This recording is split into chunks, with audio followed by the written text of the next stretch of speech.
are most excited about things that are about to happen. Things we're looking forward to, that are on the verge of happening, those are the things that excite us. So for example, Eid is around the corner, it gets exciting. The kids know that dad's coming home with some presents, it's exciting. The moment, the initial moment of receiving the present or the surprise, that's exciting. We're about to land in a place that we've been wanting to go see forever. Somebody finally reaches Makkah, it's super exciting. So excitement is actually tied very closely to anticipation. Like something's on the verge of happening and it excites you. Or the initial impact of something, the initial phase of something is super exciting, right? And if you can't maintain that level of excitement throughout, constantly. It's there, then it tapers off. And there may be other moments of excitement, but that early excitement, that anticipation, it goes away over time, and then other pleasures take its place. Now, one implication of this could be that what Allah said in the beginning of the surah, مَاكِثِينَ فِيهِ أَبَدًا, He said that they're going to remain in anticipation forever. In other words, Jannah is never going to be a place where I'm not looking forward to something coming, because I'm so used to it, it always happens. You see, in this world, if you're an extremely wealthy person and you have the most beautiful home in the most beautiful location, you look outside, you're on top of a cliff, you can oversee the ocean, you see the sunset from your mansion. People only dream of that kind of a residence, right? So if people come there for the first time, they can't stop looking outside the window. They can't help but stare at the sunset. They're just lost in how beautiful this place is. But the owner has actually got his back to the window. It's not a big deal for him. Why? Because that's an everyday phenomenon now. There are people that have never traveled on an airplane before, right? You should see the kids that have gotten on a plane for the first time, or even adults for that matter, going on a plane for the first time. It's an event for them. And then you should see people that travel on planes all the time. It's adab for them, right? And there are people, man, you get to travel on a plane? Whoa, that's like, it's such an incredible thing, right? So what I'm trying to get at, it doesn't matter what you've accomplished in this life. The initial exposure to it can be really exciting. You getting your job, the first day you got your job is super exciting. The first day you got to university is super exciting. But you can't hold on to those excitements, and they cannot be renewed over and over again. The next semester is starting, you're like, I can't wait, more midterms. Nobody does that. That's I can't wait for next year. We have another 5 projects that I'm going to have to do overtime for. Nobody's thinking that way, right? The anticipation, the excitement wears off. Whether it's a new car, whether it's a new home, whether it's a job, whether it's another experience, all of those boil down to excitement or anticipation wearing off, weaning off. Allah says here that Firdaus will be given as nuzul, which creates a problem, a temporary problem at least. Well, if it's nuzul, where there's anticipation, eventually what happens to that anticipation? It wears off. And what does Allah add? He adds in the very next ayah so beautifully, after a little bit of break, because there's a break, even though grammatically it's all one sentence, Khalidin is hal from the dhamir inside alladhina amanu, or even inside kanat lahum. It's continuing describing the state. Allah says, Khalidina fiha, they will remain permanently in it. Now, what is it that they're remaining permanently in? They're remaining permanently in heaven, but they're also remaining permanently in heaven as it occurs as nuzul. So the anticipation, which is impossible to retain in this life, is made permanent by Allah in the next life. So a person who's married, every time they see their spouse is like they're seeing their spouse for the first time. It's the first day of their marriage every single time. Every time they're eating something, like your favorite kind of chicken, your favorite kind of fruit or whatever, every time you're biting into it, or even you're looking at it, you're amazed that it's like the first time you're about to have it. In other words, in this life, the world outside can be beautiful, but the way you feel about it on the inside can actually start to rust. Right? The car is still beautiful, the mansion is still beautiful, the food is still delicious, but the excitement and the anticipation and all of that stuff that you felt inside that made that amazing, that made you want to eventually have it, and you work so hard to earn the money to get it, but that excitement will start waning off. What does Allah do in Jannah? First of all, the outside cannot even be compared to the outside, the virtual or the near heaven experiences we try to create in this world. You can't compare it. But more importantly, what goes on inside you is going to be made permanent. The feeling of excitement, the mukth, the hospitality feeling that you get with nuzul has been made eternal. Khalidina fiha. And that's an incredible, incredible thing. But then we get into a new kind of tension. Like, okay, so Allah has described something that we really can't imagine in this world, because we cannot imagine being excited every single time. You know, like imagine like if you love sports. You know, recently I got back into cricket, you know, or basketball, ping pong, cricket, whatever, right? If you never miss a shot, if every time you hit it's a six, if every shot, every three-pointer you take goes in, you know, every time it's perfect. Eventually you're like, this isn't challenging. Excitement comes from change. Excitement comes from nearly not getting to where we were going to get to, and then we accomplished anyway. That's what makes a game exciting, isn't it? In other words, Allah has created excitement and anticipation in this world associated with the threat of failure and loss. It's actually because there were 400 people that applied to that job, and then you got that job, that makes it so much more exciting. If nobody else cared for that job and you got that job, and it's the same pay, same exact job, it's not as exciting. It's simply not as exciting. When you got first place in the class, there's an excitement because there was a sense of competition. If there's nobody else enrolled in the class and you got first place, there's no, okay, well, you know, first place. There's no sense of excitement associated because there was no challenge. There was no tension, no friction, right? So that's yet another, dimension of Jannah that we can't process. Why? Because we only think of exciting, joy-bringing accomplishments when they happen after overcoming some levels of adversity. The things that are so easy to acquire actually don't bring us that much joy. Like even as children, we don't get as much pleasure out of the toys that we do have, but the ones that we have to beg and cry and get good grades, and eventually our dad will get us that one. That's the one that's exciting. And even that one, once you have it, after a couple of days, that toy won't be exciting. It's another one that you don't have, and you have to overcome some obstacles to get to it. That's what makes it exciting. Kids play video games. What makes a video game exciting? The adversity in the video game, the boss that you can't beat, the level that you can't complete. That's what makes the video game exciting. Well, that's what makes sports exciting. So there's some kind of an adversarial, component to all things that bring joy and excitement. There's a tension that has to be there. And yet in Jannah, it seems like Allah has removed all tension. Everything is yours. The Jannatul Firdaus, you don't have to work for them anymore. They're all yours. The food is all yours. The best kind of food is all yours. The best kind of scenery is all yours.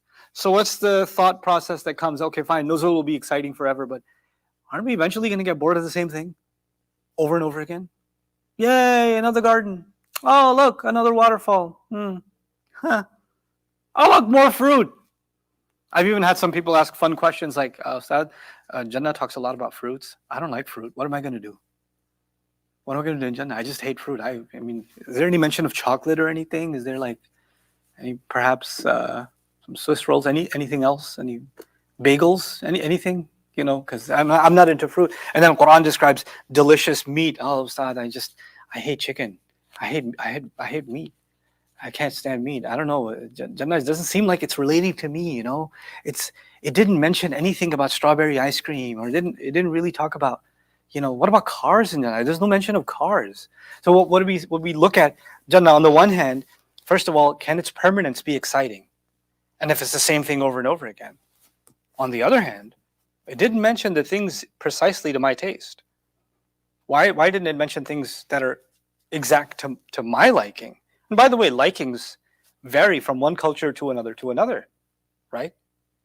But what did Allah do? Allah took the two things we have to understand here is Allah Azza wa Jal was talking first and foremost to the companions of the Prophet ﷺ who lived in a desert environment, right? And for them, the most incredible thing you can have are gardens, right?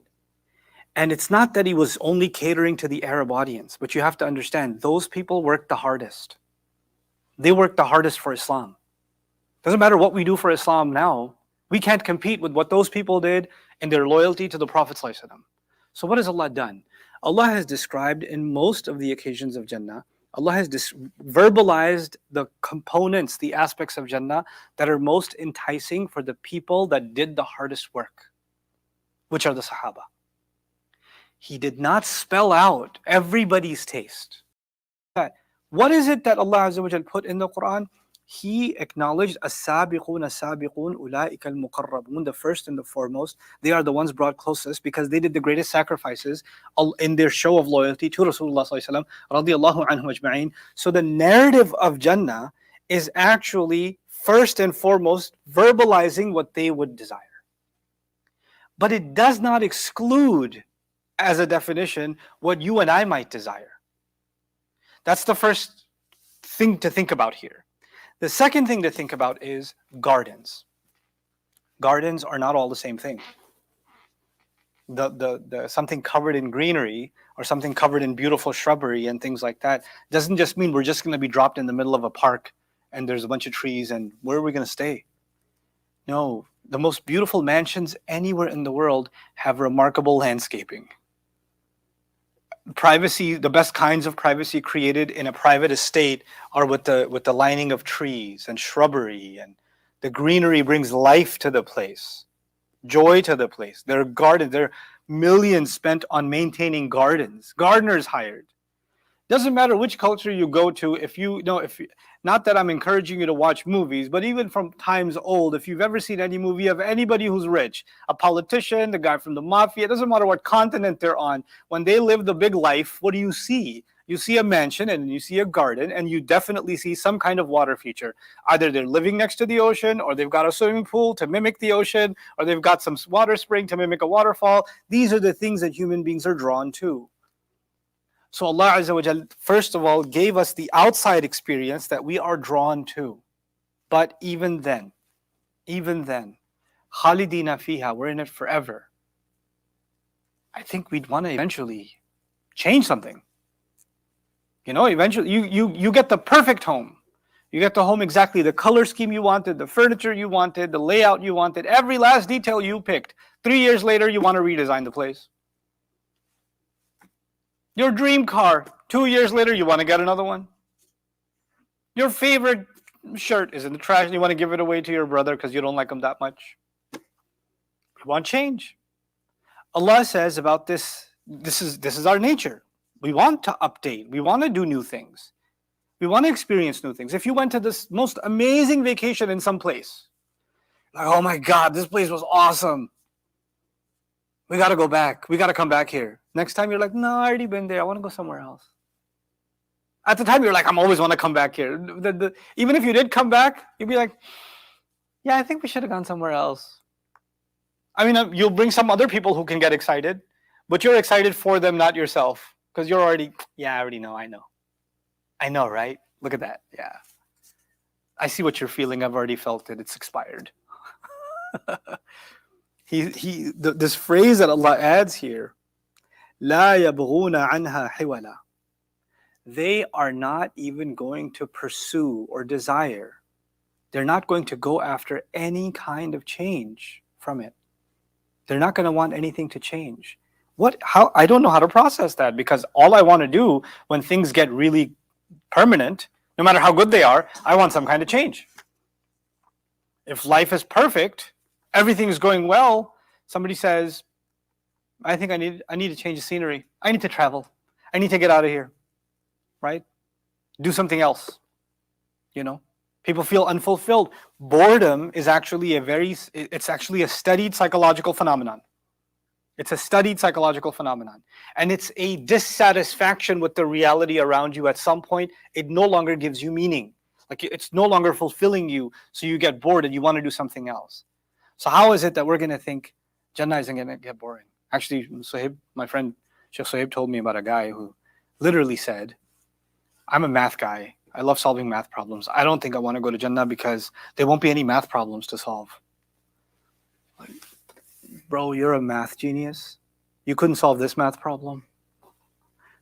not a very good math genius.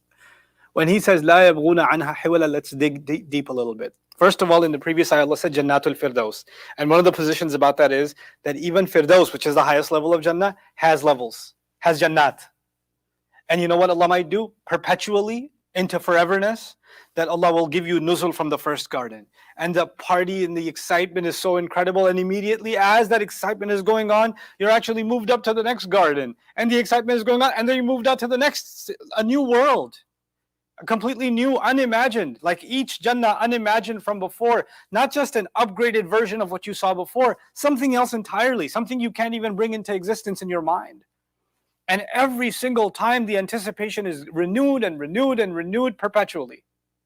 But then my favorite part of this is actually what others have talked about. Imam Fakhruddin al-Razi mentioned really beautifully about this word nuzul. We'll come back to that because all of this is 107 and 108 are really one idea. Or initial hospitality. And then he says they will stay in that initial hospitality and they will not want any of it to change.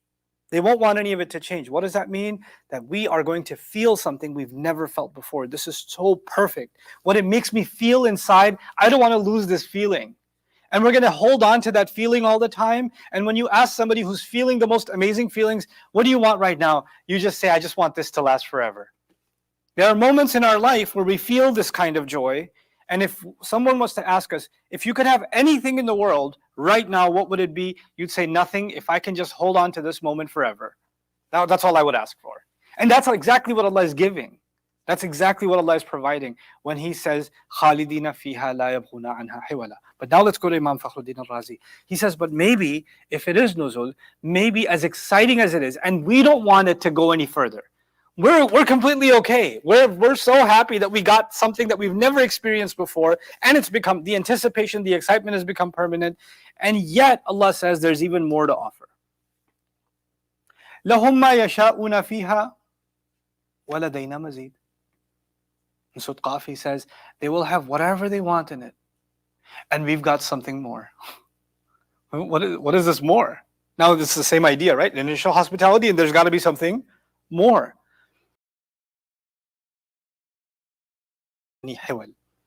And so there are two things now. First of all, there's more than Jannah, which is meeting and seeing Allah. May Allah grant all of us that. But even in that Jannah, before you even get there, just that introduction in itself is a kind of world where you don't want any change. And this is, even he mentions, لأن الإنسان في الدنيا إذا وصل إلى أي درجة كانت في السعادات فهو طامح الطرف إلى ما هو أعلى منها. Like human beings, whenever they get anything that makes them happy, their eye goes to something that's better. They always want an upgrade. But Allah is describing that this is an experience unlike anything we can imagine in this world. This makes us understand what the Prophet said, مَا خَطَرَ عَلَى قَلْبِ بَشَرٍ. Like it didn't ever, the heaven has never been imagined by a soul. Like nobody's ever been able to imagine what heaven is. When Allah says gardens, you're like, I can imagine a garden. Trees, I can imagine a tree. Waterfalls, I can imagine a waterfall. Fruits, I can imagine fruits. لَحْمِ طَيْرٍ مِمَّا يَشْتَهُونَ. Flesh of birds. Barbecue chicken, I can imagine barbecue chicken. What's the big deal? But then when Allah says that you will always be permanently satisfied, not wanting anything to change, that's something I can't imagine. That's something that's beyond what I can experience in this life. Subhanallah. This is the gift that Allah has given to believers. خَالِدِينَ فِيهَا لَا يَبْغُونَ. These people that are being described, the people of Jannah, they're not going to, when it comes to it, they're not going to want any change. What is the previous 7 ayat about? They're about people of hell. There's a direct contrast. They're not the ones that are going to want change from it. The ones who will want their situation to change forever, constantly want something to be changed, will be the people of Jahannam. And that is the contrasting description of the people in Jahannam. يَطُوفُونَ بَيْنَهَا وَبَيْنَ حَمِيمٍ آنٍ. They are, on the one hand, there's fire. On the one hand, there is scorching water. And they're going towards the fire, can't take it anymore. They run towards the water, can't take that anymore. Run back towards the fire, can't take it anymore. يَطُوفُونَ بَيْنَهَا وَبَيْنَ حَمِيمٍ آنٍ. Meaning they constantly want what? Hiwal.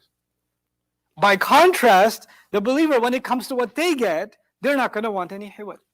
So that's one contrast. That's directly immediate in the passage. there's another dimension of this hiwal. That is, Allah is describing what the believer wants and is going to get in the next life. They will not want any change. And this will be the ultimate contrast for the believer from what they experience in this life.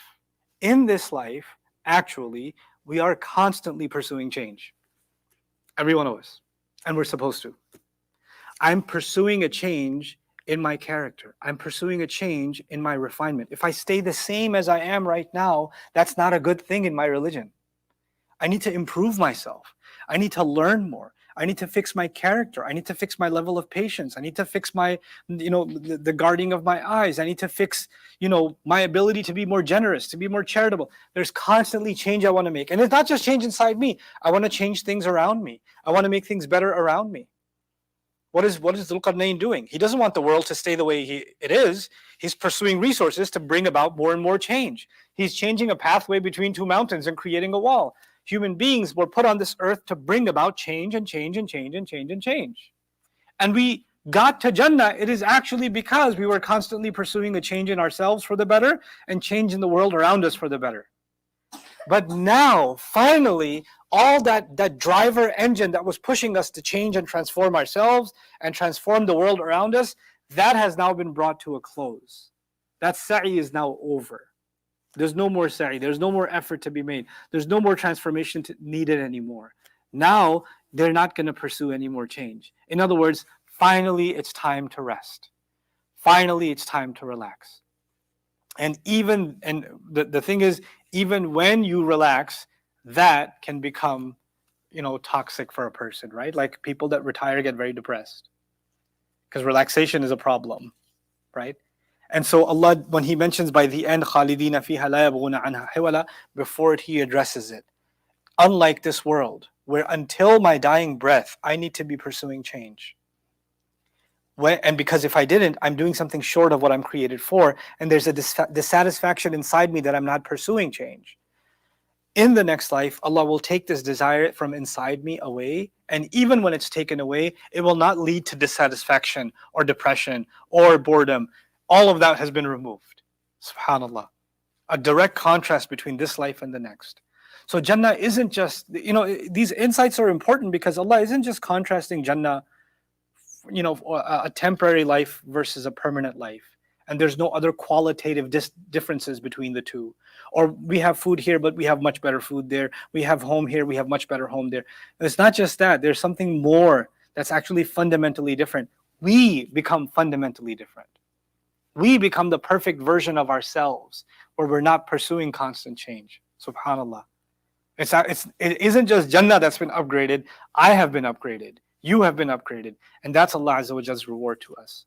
And in a sense, it's almost as if I'm reminded of the ayat of Surah Al-Najm, where Allah says, وَأَن لَيْسَ لِلْإِنسَانِ إِلَّا مَا سَعَى وَأَنَّ سَعْيَهُ سَوْفَ يُرَى ثُمَّ يُجْزَاهُ الْجَزَاءَ الْأَوْفَى وَأَنَّ إِلَى رَبِّكَ الْمُنْتَهَى.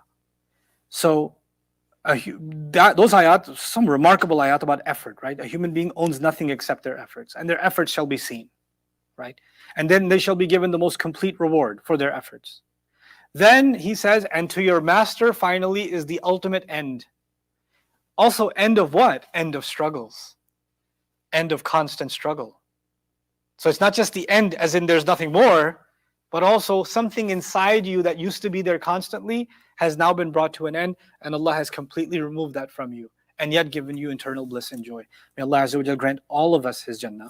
May Allah Azza wa Jal overlook our mistakes and grant us the highest levels of Jannah, and forgive and overlook all of the sins and mistakes and errors that we've made along the way. ربنا تقبل منا إنك أنت السميع العليم وتب علينا يا مولانا إنك أنت التواب الرحيم وصلى الله تعالى على خير خلقه محمد وعلى آله وصحبه أجمعين. السلام عليكم ورحمة الله تعالى وبركاته.